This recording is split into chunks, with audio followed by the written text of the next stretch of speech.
Breadboards. As long as there have been electronic components around, people have wanted ways to quickly build simple circuits.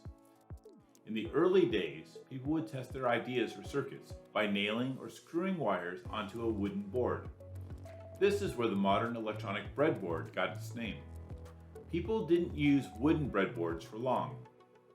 As things evolved, people graduated to perforated boards, and then to printed circuit breadboards, or PCBs.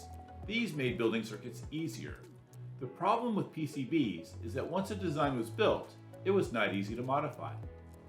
But in 1971, Ronald Portugal filed a patent for his invention, the breadboard for electronic components. This breadboard used a previous innovation of metal clips, which allowed wires to be inserted into holes to make connections in circuits, and then easily be removed afterwards. Most importantly, Portugal made his breadboard compatible with dual inline packaging used for integrated circuits, or DIPs. This meant a DIP could be placed in the center of a breadboard, providing connections for all of the DIP's pins. Talk about a game changer! Today, breadboards come in a variety of shapes and sizes, but the basics have not changed since the original patent. The outer columns are connected straight down. These are generally used for power and ground.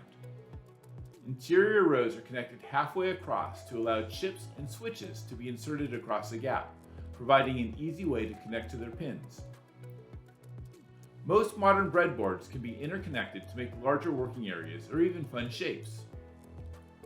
Many will also have an adhesive backing to mount a circuit to any surface.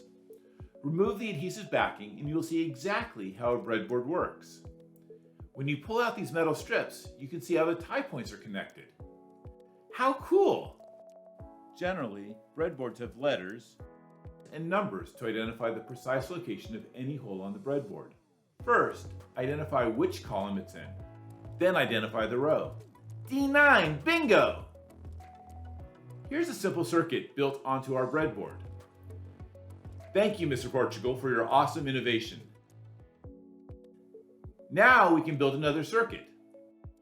Do you have questions about how a breadboard works or want us to make a video about another subject? Leave us a note in the comments.